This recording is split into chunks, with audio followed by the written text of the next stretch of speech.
आज जो बात मैं आपके सामने रखने जा रहा हूँ वो हम सब के लिए बेहद ज़रूरी है। जी हाँ, आपके लिए भी। अगर आपके घर में सुबह शाम दाल और सब्जी बन रही है, ये बात है हमारे उन किसानों की जिन्हें हम अन्नदाता कहते हैं, और हमारे देश की जिसे हम कृषि प्रधान देश कहते हैं। कई दिनों से हरियाणा और पंजाब में किसान सरकार के खिलाफ प्रदर्शन कर रही है।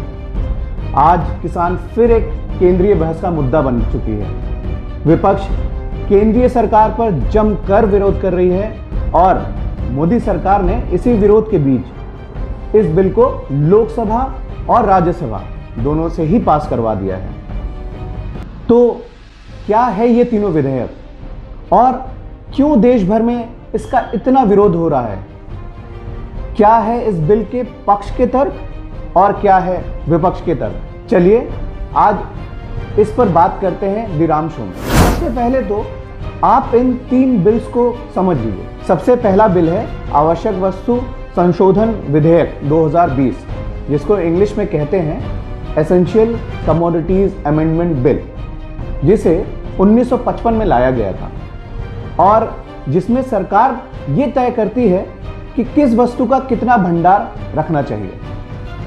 काला बाजारियों को रोकने के लिए यह बिल लाया गया था। अब इसमें संशोधन होने के बाद सरकार सिर्फ किसी युद्ध और आपदा के समय ही ये तय करेगी कि आप किस दाल या किस अनाज को स्टोर कर सकते हैं। उसके अलावा अब अनाज के स्टोरेज में कोई रोक नहीं है। दूसरा जो बिल है वो है कृषक उपज व्यापार और वाणिज्य संवर्धन और सरलीकरण विधेयक 2020, जिसके तहत सरकार ने ये छूट दी है कि किसान एपीएमसी मंडी के बाहर भी अनाज बेच सकता है। इसमें सरकार वन कंट्री वन मार्केट का कॉन्सेप्ट लेकर आई है, जिससे कोई भी किसान से अनाज खरीद सकता है। तीसरा बिल है कृषक सशक्तिकरण व संरक्षण कीमत आश्वासन और कृषि सेवा पर करार विधेयक 2020। इसके तहत किसान फसल बोने के ही समय खरीदार से ये समझौता कर सकते हैं कि फसल किस दाम से वो बेचेंगे। कॉन्ट्रैक्ट फार्मिंग की बात भी इसी बिल में है। सरकार ने जून में अध्यादेश के जरिए ये कानून लागू किया था। अध्यादेश एक तरह का राष्ट्रपति का आदेश होता है जो संसद से पास किए गए कानून की तरह ही होता है, लेकिन तब जब संसद नहीं चल रही हो। संसद के चलने के 6 हफ्ते बाद ही अध्यादेश को बिल के रूप में दोनों संसदों से पारित करवाना जरूरी होता है, जिसे मोदी सरकार करवा चुकी है और जिसका देश भर में जमकर विरोध हो रहा है।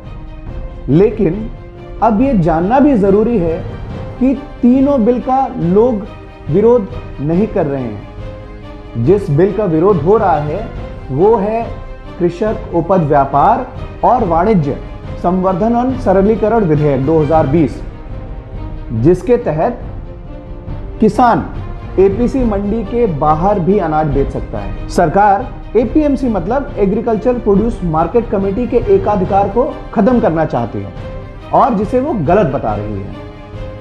अब ये गलत है या नहीं, इसको हम यहां से डिसाइड करते हैं कि आखिर ये बिल लाया ही क्यों गया था, उस वक्त ये क्यों सही था और आज ये गलत क्यों है। आज़ादी के बाद 1950 में ज़्यादातर राज्यों ने एपीएमसी एक्ट लागू किया था और इसे लागू करने की ज़रूरत ये थी, उस वक्त ज़्यादातर किसान कर्ज में डूबे हुए रहते थे और वो कर्ज चुका नहीं पाते थे, और तो और खेत से ही उनकी उपज लाला साहूकार ले जाया करते थे। उनकी मनमानी चल रही थी, किसानों को उनके अनाज के सही दाम नहीं मिलते थे और इन सभी अत्याचारों से किसानों को बचने के लिए हर राज्य ने यह एक्ट लागू किया था। एपीएमसी एक्ट में यह तय हुआ कि फसल सिर्फ मंडी में ही बिक सकती है और वहां पर किसानों से फसल सिर्फ वही खरीद सकता है जिसके पास इसको खरीदने का लाइसेंस होगा। व्यापारी बोली लगाएंगे जिससे किसानों को अच्छा दाम मिल सके। हर राज्य को एपीएमसी मंडी में बांटा गया था। अब मोदी सरकार क्या नई व्यवस्था चाहती है, चलिए उस पर बात करते हैं। नए बिल के हिसाब से एपीएमसी मंडियां तो चलती ही रहेंगी, लेकिन किसान उससे बाहर भी अनाज बेच सकेंगे।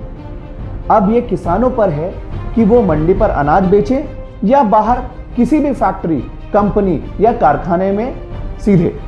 इससे अब मार्केट ओपन हो चुका है, खरीदने वाले ज्यादा होंगे तो किसानों को ज्यादा फायदा भी मिलेगा। तो सवाल अब भी यही है कि विरोध क्यों हो रहा है। इस बिल से अगर किसी को नुकसान होगा तो बिचौलियों का, उनका मुनाफा घट सकता है। दूसरी बात जिस पर यह बिल का विरोध हो रहा है वो ये है कि सरकार एमएसपी खत्म करना चाहती है, अनाजों की सरकारी खरीद बंद करना चाहती है। और ऐसा कहा जा रहा है कि यही चिंता कल संसद में विपक्ष ने भी जाहिर की थी, जिसका जवाब हमारे प्रधानमंत्री नरेंद्र मोदी ने दिया कि विपक्ष किसानों को बरगला रही है और एमएसपी का हर फायदा किसानों को ही दिया जाएगा। यानी कि सरकार ये कह रही है कि वो एमएसपी को घटाना नहीं चाहती, सिर्फ प्रतिस्पर्धा बढ़ाना चाहती है। इसके अलावा कृषक सशक्तिकरण व संरक्षण कीमत आश्वासन और कृषि पर करार विधेयक का भी विरोध हो रहा है, जिसके तहत किसान फसल बोने के समय ही खरीदार से यह समझौता कर सकते हैं कि वो फसल किस दाम से बेचेंगे। अब इसमें किसानों का कहना है कि इससे किसानों का मालिकाना हक छिन सकता है। हालांकि किसान को खरीदारों से करार करना है या नहीं, ये किसानों के पास ही विकल्प होगा। अगर हम ये देखते हैं तो कहीं इन विधेयकों के फायदे नजर आ रहे हैं या नुकसान। जहां किसी ओर किसी भी अनाज को भंडार करने की छूट से जमाखोरी अब गैर कानूनी नहीं रहेगी, मतलब कारोबारी अपने हिसाब से खाद्यान्न और दूसरे उत्पादों का भंडार कर सकेंगे और दाम अधिक होने पर भी उसे बेच सकेंगे। हमने देखा है कि हर साल इसी की वजह से दाल, आलू और प्याज की कीमतें अनियंत्रित हो जाती हैं। अब ये सामान्य बात हो जाएगी, जिसे झेलने के लिए हमें तैयार रहना पड़ेगा। वहीं दूसरी ओर बिचौलियों के लिए अब भी रास्ते खुले हैं, बस वो अपनी मनमर्जी किसानों पर नहीं कर पाएंगे, क्योंकि सरकार ने किसानों के लिए एक अलग रास्ता और दे दिया है, जिसमें किसान बिचौलियों के पास न जाकर सीधे ग्राहक या कंपनी तक पहुंच सकते हैं। अब ये दोनों बिल अब राज्यसभा और लोकसभा दोनों संसदों से पास हो चुके हैं, यानी कि ये कानून बन चुका है। अब देखना ये होगा कि किसानों को और देश के बाकी सभी लोगों को इसके नुकसान ज्यादा झेलने पड़ेंगे या फायदे। द राम शो में आज का मुद्दा यहीं पर खत्म करता हूं, फिर लौटूंगा एक नई चर्चा के विषय के साथ। तब तक देखते रहिए मोजो पत्रकार।